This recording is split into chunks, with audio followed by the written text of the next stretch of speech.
रायपुर के मैदान पर भारत और न्यूजीलैंड के बीच सीरीज का दूसरा वनडे मुकाबला खेला जाएगा और इस वनडे मुकाबले को जीत कर भारतीय टीम न सिर्फ सीरीज अपने नाम करना चाहेगी बल्कि इस बात के संकेत भी देना चाहेगी कि अपने मैदानों पर भारतीय टीम को हराना कितना मुश्किल है, क्योंकि वर्ल्ड कप एकदम नज़दीक आ रहा है और ऐसे में भारतीय टीम लगभग हर मैच में अपनी धमक और चमक का एहसास कराना चाहती है। एक तरफ जहाँ जीत का जज्बा होगा वहीं सवाल भी कई होंगे जो भारतीय टीम के सामने खड़े होंगे।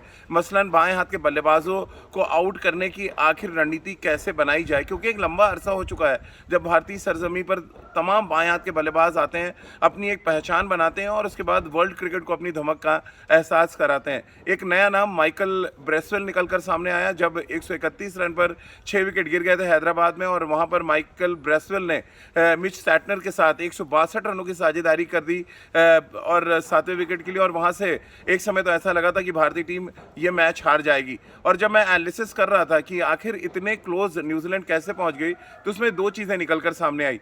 एक तो बाएं हाथ के बल्लेबाजों के सामने हमारी गेंदबाजी थोड़ी सी उनकी धार कम हो जाती है, और दूसरा कि अक्सर हमें पुछल्ले बल्लेबाज परेशान करते हैं। अब बांग्लादेश की सीरीज़ याद कर लें या उससे पहले की कुछ सीरीज़ याद कर लें, कभी बाएं हाथ का बल्लेबाज हमें हरा के चला जाता है तो कभी पुछल्ले बल्लेबाजों की साझेदारी हमको परेशान कर जाती है। अगर आप बांग्लादेश के खिलाफ दोनों मुकाबले याद करें, ओडीआई मुकाबले, तो मेहंदी ने निचले क्रम के बल्लेबाजों के साथ साझेदारी करके हमें वनडे सीरीज़ हरा दिया था, और वहाँ से भारतीय टीम ने कुछ भी नहीं सीखा और ऐसा लगा कि श्रीलंका के खिलाफ तमाम बड़ी बड़ी जीत हासिल करने के बाद ये एक ऐसा एरिया है, ये एक ऐसा ग्रे एरिया है जहाँ पर भारतीय टीम का ध्यान पिछले कई सालों से नहीं जा रहा है। वो चाहे कप्तान बदल दें, चाहे कोच बदल दें, लेकिन जब भी बाएं हाथ के बल्लेबाज भारत आते हैं और ख़ास तौर से पुछल्ले बल्लेबाजों में अगर कोई बाएं हाथ का बल्लेबाज है तो फिर वो आपको परेशान करता ही करता है। अब जैसे कि मैंने आपको एग्जांपल एक दिया कि पुछल्ले बल्लेबाजों की अगर हम एग्जांपल पे जाएं तो मेहंदी बांग्लादेश के लिए हीरो बन गए। 2 मैचेस उन्होंने जिताए और निचले क्रम के साथ उन्होंने बड़ी साझेदारियाँ की। कुछ उसी अंदाज में माइकल ब्रेसवेल खेले मिस सैटनर के साथ और ऑलमोस्ट उन्होंने मैच जिता दिया था।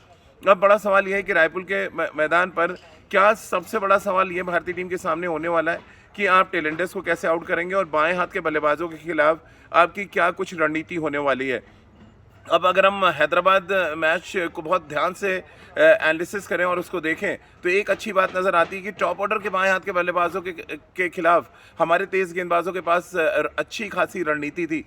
वो चाहे आप डेविड कॉनवे की बात कर लें जो न्यूजीलैंड के सबसे बड़े मैच विनर बल्लेबाजों में शुमार किया जाते हैं, उनको मोहम्मद सिराज ने बाउंसर पे आउट किया। फिर सिराज ने ही वो 162 रनों की साझेदारी तोड़ी जब मिस सैटनर बैटिंग कर रहे थे, उनको भी एक तेज़ बाउंसर डाला गया जो उनके सर पे आया और वो पुल नहीं कर पाए और मिड विकेट पे पकड़े गए। कुछ इसी अंदाज में अगर आप याद करें शार्दुल ठाकुर ने एक लेफ्ट हैंडेड को बाउंसर पर आउट किया, और कुल मिलाकर लेफ्ट हैंडेड बल्लेबाजों के को जब आप क्रैम करते हैं बाउंसर में, यानी कि मैं अगर लेफ्ट हैंडेड बैट्समैन हूँ और मेरे को यहाँ पे अगर आप बॉल दे रहे हैं और ये बैट अगर पूरा नहीं चलता तो देन मिड विकेट या स्क्वायर लेग पे जाने के चांसेस हैं। तो ये एक अच्छी रणनीति नज़र आई थी, सिराज की हो, शार्दुल ठाकुर को ये हो या मोहम्मद शमी को, यहाँ हद तक हार्दिक पांड्या ने भी बाउंसर पर एक बल्लेबाज को आउट किया और वो भी लेफ्ट हैंडेड थे। तो न्यूजीलैंड बाएं हाथ के बल्लेबाजों की फौज लेकर आई हुई है। टॉप ऑर्डर के बल्लेबाजों के खिलाफ आपकी ये रणनीति चली, लेकिन अचानक ये रणनीति हम भूल गए जब माइकल ब्रेसवेल और मिस सैटनर बैटिंग कर रहे थे, और तब हमने थोड़ी हल्की गेंदबाजी की, नतीजा ये कि जमकर हमारी पिटाई हुई। वो चाहे फिर शार्दुल हो चाहे शमी हो, सिराज को भी कुछ जो ओवर्स में रन पड़े, लेकिन अंत में सिराज के एक ओवर ने मैच को बदल दिया। सिराज से काफ़ी कुछ सीख सकते हैं बाकी के तेज़ गेंदबाज, जिस तरह से उन्होंने मिक्सर किया है। वो चाहे नई बॉल के साथ सीम के साथ गेंदबाजी करनी हो, जब थोड़ी बॉल पुरानी हो जाए तो आप क्रॉस सीम पकड़ लेते हैं, और साथ में आखिर के ओवर्स में जिस तरह से उन्होंने यॉर्कर्स डाली और बॉल को थोड़ा रिवर्स कराया। आपको याद होगा जो 9वें नंबर पर बल्लेबाज आए थे, अच्छा खासा वो रिवर्स हुआ और क्लीन बोल्ड करने में वो कामयाब रहे। तो ये एक बड़ा साइन है कि अगर दोनों एंड से नई बॉल होती है, हमें भी पता है आज की डेट में कि रिवर्स स्विंग होना बहुत मुश्किल है, लेकिन भारत में ये चीज़ होती है क्योंकि बहुत रफ ग्राउंड्स होते हैं और यहाँ पर बॉल ऑटोमेटिकली जब ट्रैवल करता है बार बार तो उसका एक तरफ का शाइन ख़राब होता है और एक तरफ आपको बनाने की ज़रूरत होती है, जो शायद मोहम्मद सिराज करते नज़र आए थे हैदराबाद के मैदान पर। अब रायपुर में एक बदलाव की उम्मीद की जा सकती है। अगर शार्दुल को यहाँ पे ड्रॉप करते हैं तो फिर आप उमरान मलिक को खेलते देख सकते हैं। बाकी टीम में कोई चेंज नहीं होने वाला। आपका टॉप 5-6 जो बैट्समैन है वो खेलते नजर आएंगे। बॉलिंग में जैसा कि मैंने आपको बताया, स्पिन डिपार्टमेंट लगभग वही रहेगा। वॉशी सुंदर जिन्होंने बहुत अच्छी गेंदबाजी की, कुलदीप यादव जो बहुत अच्छे फॉर्म में नज़र आ रहे थे, उन्होंने बड़ा फ़र्क डाला जिस तरह से मिडिल ओवर्स में उन्होंने विकेट लिए।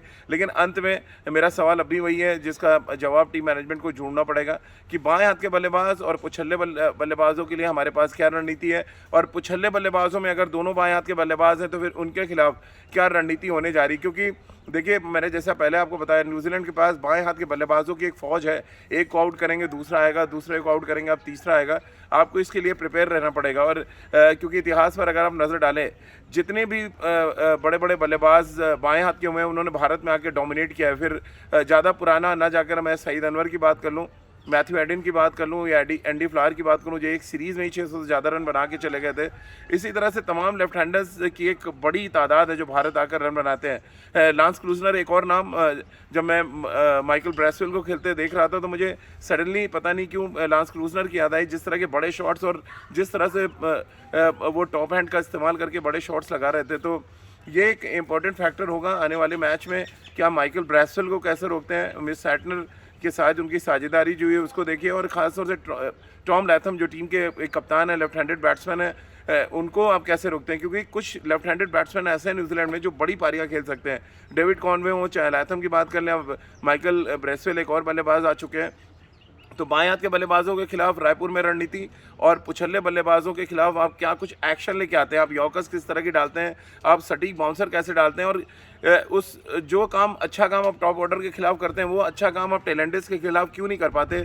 इस पर बहुत गहन मंथन की ज़रूरत है। और मुझे लग रहा है रोहित शर्मा और राहुल द्रविड़ इस मुद्दे को लेकर बहुत गंभीरता से विचार कर रहे होंगे और बॉलिंग से बात करेंगे कि रायपुर और रायपुर के बाद इंदौर जो 2 वनडे मैचेस बचे हैं उसमें कम से कम ये 2 गलतियों को जल्दी से जल्दी सुधारा जाए।